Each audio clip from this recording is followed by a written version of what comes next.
pengganti guru SKI di sekolah ini. Ada yang dipertanyakan? Saya Bu. Ya. Ibu sudah menikah apa belum? Alhamdulillah belum. Umurnya berapa Bu? 21 tahun. Wah itu udah siap menikah itu Bu. Ya. Jodohnya lagi. Bu jangan lama ya Bu. Ya. Oh, kirain. Jangan lupa undangan. Ya. Bu kalau nikah jangan lupa diundang ya. Nanti kita ngadu kok Bu. Iya. Nanti kita iuran Bu. Ya. Di sini Ibu akan menjelaskan tentang biografi Syekh Muhammad Arsyad Al-Banjari. Nah, sebelum kita memulai pembelajaran, Ibu akan menjelaskan tujuan pembelajaran pada hari ini. Tujuannya adalah kita menjelaskan biografi Syekh Muhammad Arsyad Al-Banjari. Yang kedua, menyebutkan keistimewaan Syekh Muhammad Arsyad Al-Banjari. Yang ketiga, menunjukkan peran Syekh Muhammad Arsyad Al-Banjari dalam mensyariatkan agama Islam. Yang keempat, menjelaskan semangat Syekh Muhammad Arsyad Al-Banjari. Yang kelima, menceritakan sejarah Syekh Muhammad Arsyad Al-Banjari. Ada yang sudah mengenal Syekh Muhammad Arsyad Al-Banjari? Belum.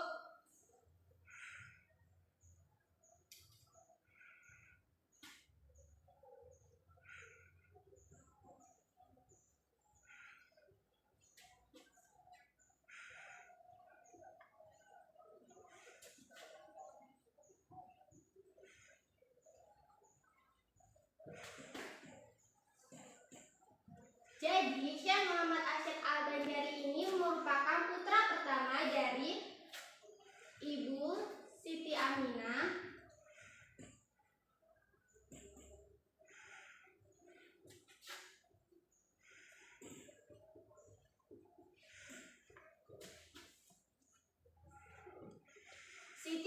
binti Husain dan Abdullah bin Abu Bakar.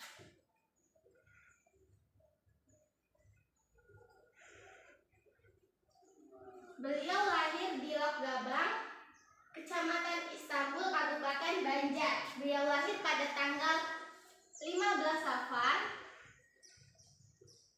1122 Masehi atau 1710 ini Hijriah, 1710 Masehi. Nah, nasab beliau masih sampai kepada Nabi Muhammad SAW melalui jalur Sultan Abdul Rashid Al-Mindanao. Nah, selanjutnya keistimewaan Syekh Muhammad Arsyad Al-Banjari. Nah, kan beliau ini seorang pemimpin yang besar yang mensyariatkan agama Islam. Jadi, tanda-tanda keistimewaan beliau sudah ada sejak kecil. Contohnya seperti kecerdasannya,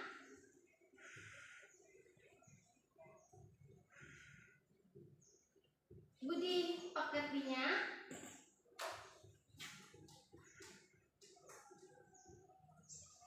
dan akhlaknya.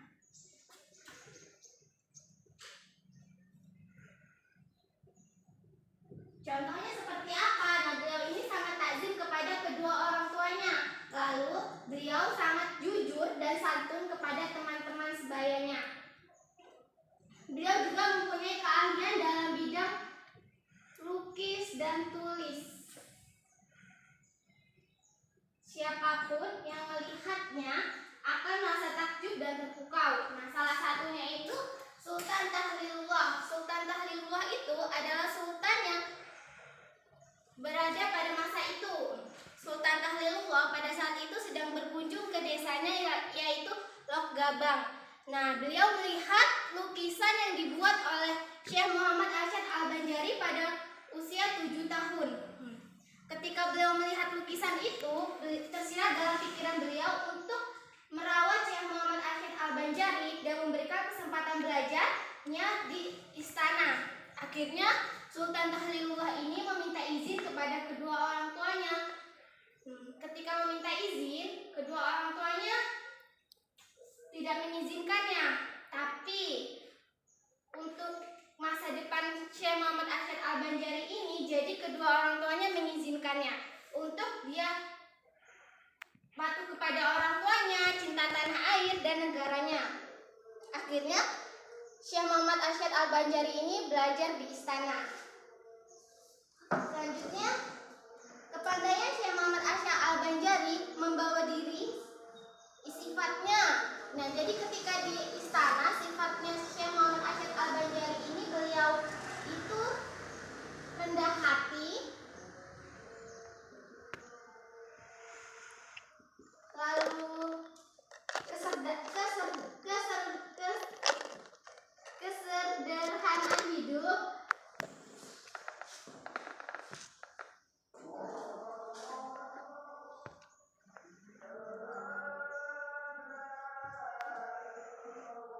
serta keluhuran budi pekerti.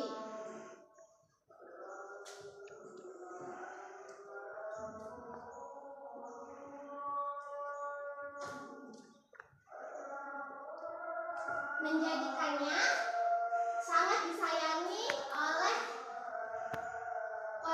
warga istana dan mereka hormat kepadanya. Nah, Sultan pun menganggap Syekh Muhammad Arsyad Al-Banjari ini seperti anak kandungnya sendiri. Setelah dewasa, beliau dinikahkan oleh di sini ya.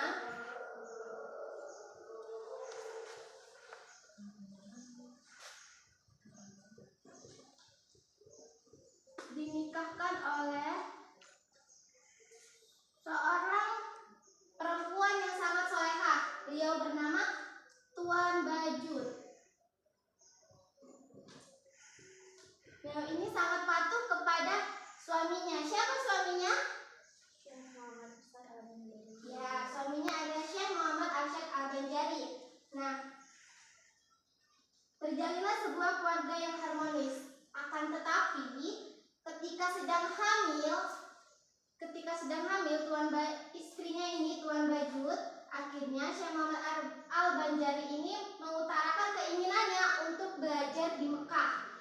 Dengan berat hati, akhirnya istrinya memperbolehkannya. Lalu Syekh Muhammad Arsyad Al-Banjari ini meminta izin kepada Sultan Tahlilullah, dan Sultan Tahlilullah pun mengizinkannya. Dan akhirnya Syekh Muhammad Arsyad Al-Banjari ini belajar di Mekah.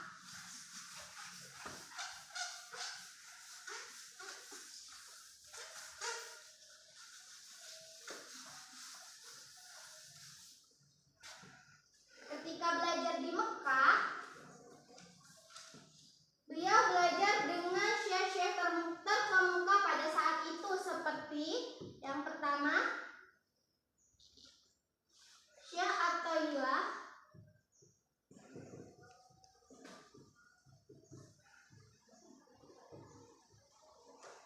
Muhammad bin Ahmad,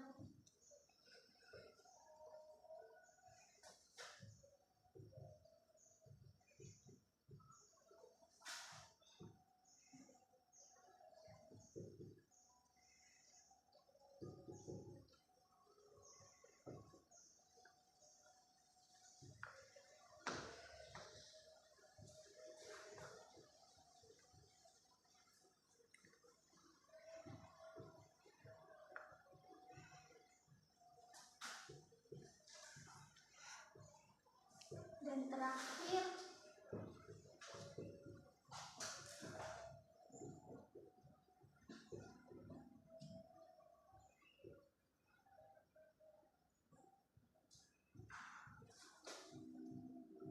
jadi beliau belajar dengan 3 guru yang terkemuka pada saat itu. Yang pertama Syekh At-Thaillah bin Ahmad Al-Misri, yang kedua Al-Faqih Syekh Muhammad bin Sulaiman Al-Qurdi, yang ketiga Al-Arif Billah Syekh Muhammad Abdul Karim Al-Samad Al-Hasani Al-Madani. Nah, guru yang ketiga ini merupakan guru di bidang tasawuf. Nah, di bawah bimbingannya Syekh Muhammad Arsyad Al-Banjari melakukan suluk dan khalwat sehingga mendapatkan ijazah dari dirinya sebagai khalifah. Nah, selama menuntut ilmu juga Syekh Muhammad Arsyad Al-Banjari ini menjalin persahabatan dengan sesama penuntut ilmu, seperti yang pertama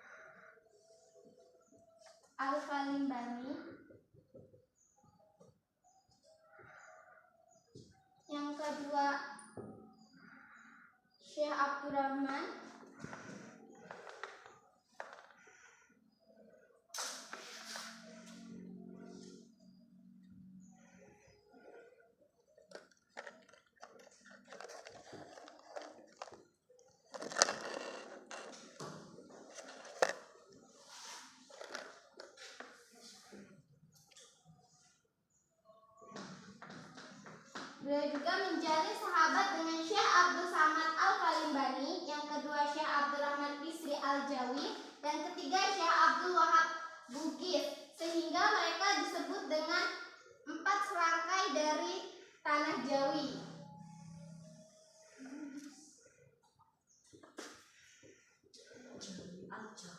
Tanah Jawi itu berarti dari Indonesia ya. Nah, selanjutnya beliau belajar di Mekah kurang lebih 35 tahun. Menuntut ilmu di Mekah dan di Madinah selama kurang lebih 35 tahun. 35 tahun ini beliau, para sahabatnya ini timbullah niat untuk menuntut ilmu di Mesir. Akan tetapi Syekh yang mengajari mereka itu tidak mengizinkannya. Beliau menyuruh untuk keempat sahabat ini pulang ke tanah airnya, yaitu di mana? Di Indonesia. Nah, akhirnya mereka menuruti keinginan Syekhnya untuk pulang ke Indonesia. Akan tetapi sebelum pulang ke Indonesia, mereka pergi berhaji ke Mekah. Tidak disangka-sangka ketika mereka berhaji ke Mekah, Syekh Muhammad Arsyad Al-Banjari ini bertemu dengan adiknya, yaitu Zainal Abidin bin Abdullah. Akhirnya Zainal Abidin bin Abdullah ini menceritakan anaknya yang sudah dewasa, yaitu Fatimah. Dan Fatimah ini menitipkan cincin kepadanya untuk diberikan kepada Syekh Muhammad Arsyad Al-Banjari ini. Akhirnya ketiga sahabat ini mengajukan lamaran untuk memperistri anaknya. Dan Syekh Muhammad Arsyad Al-Banjari ini mengundi ketiga sahabatnya ini siapa akan menjadi menantunya. Nah, ketika diundi, dapatlah yang nomor 3 ini, Syekh Abdul Wahab Bugis yang menjadi menantunya. Setelah pulang,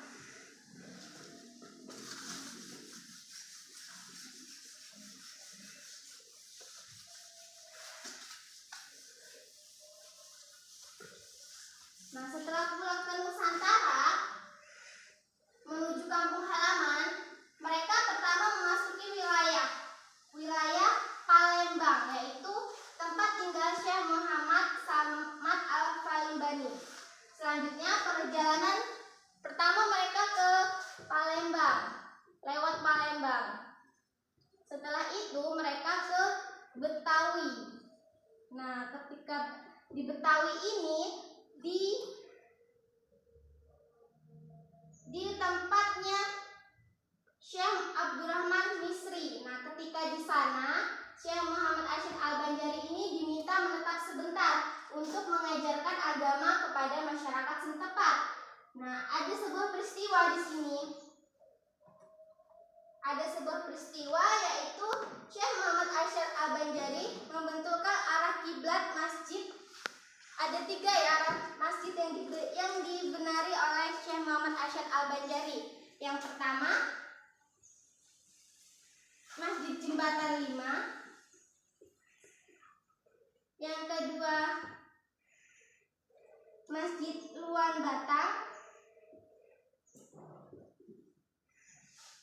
Batang. Yang ketiga, Masjid Pekojan.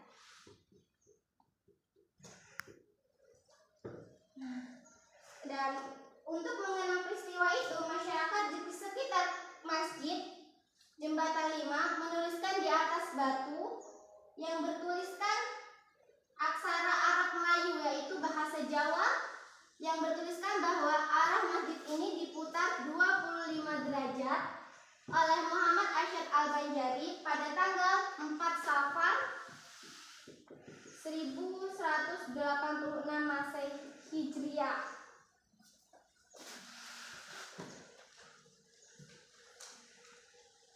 Setelah merasa cukup, Syekh Muhammad Arsyad Al-Banjari dan Syekh Abdul Wahab Bugis belayar menuju kampung halamannya, yaitu Banjar. Nah, pusat Kesultanan Banjar pada masa itu bukan Sultan Tahlilullah lagi, tetapi sudah diganti oleh cucunya, yaitu Sultan Tahmidullah II bin Sultan Tamjidullah I. Nah, Sultan juga menaruh perhatian terhadap perkembangan serta kemajuan agama Islam di kerajaannya. Sultan Tahmidullah II menyambut kedatangannya dengan upacara adat kebesaran. Nah, segenap masyarakat menyebutkan sebagai seorang ulama, yaitu ulama matahari agama, yang cahayanya diharapkan menyinari seluruh Kesultanan Banjar.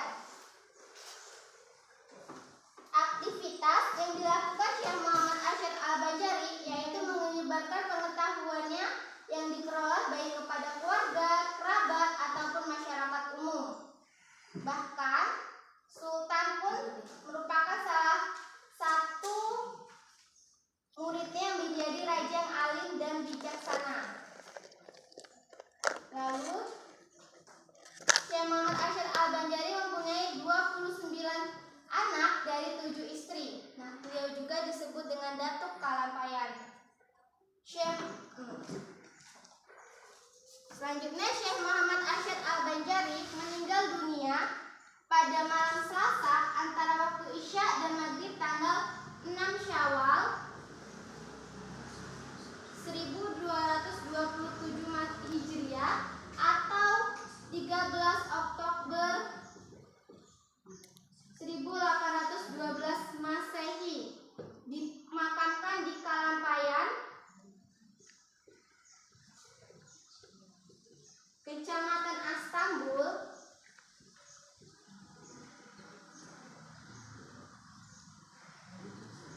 Kabupaten Banjar.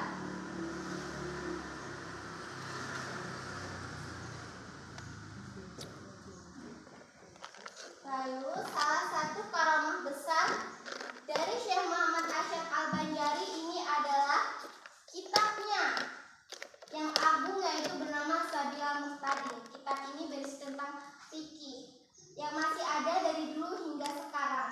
Kitab yang sudah ratusan tahun yang masih dipelajari bukan saja di Banjar tapi di pelosok Indonesia.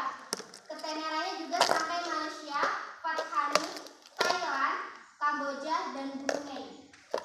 Bahkan menjadi khazanah perpustakaan bagi perpustakaan besar di dunia Islam seperti Mekah, Mesir, Turki, dan Beirut. Nah, mereka juga mengenalnya menjadi sebuah nama universitas di Kalimantan, yaitu Universitas Syekh Muhammad Arsyad Al-Banjari. Nah, nama kitabnya juga dikenal sebagai nama masjid terbesar di Banjarmasin. Baik, itu saja yang Ibu jelaskan. Nah, jadi nilai-nilai teladan yang dapat kita petik dari biografi Syekh Muhammad Arsyad Al-Banjari ini adalah nilai religius, nilai disiplin, nilai jujur, nilai kerjasama, nilai mandiri, nilai ingin tahu, nilai tanah air, nilai cinta tanah air, nilai bersahabat, dan nilai peduli sosial. Mungkin itu saja yang dapat Ibu jelaskan. Apakah ada yang belum jelas bisa ditanyakan? Izin bertanya, Bu. Ya, silakan. Bukan tadi jelasin terus Syekh Muhammad Arsyad Al-Banjari itu kan ada Datuk Kalampayan. Kenapa disebut Datuk Kalampayan?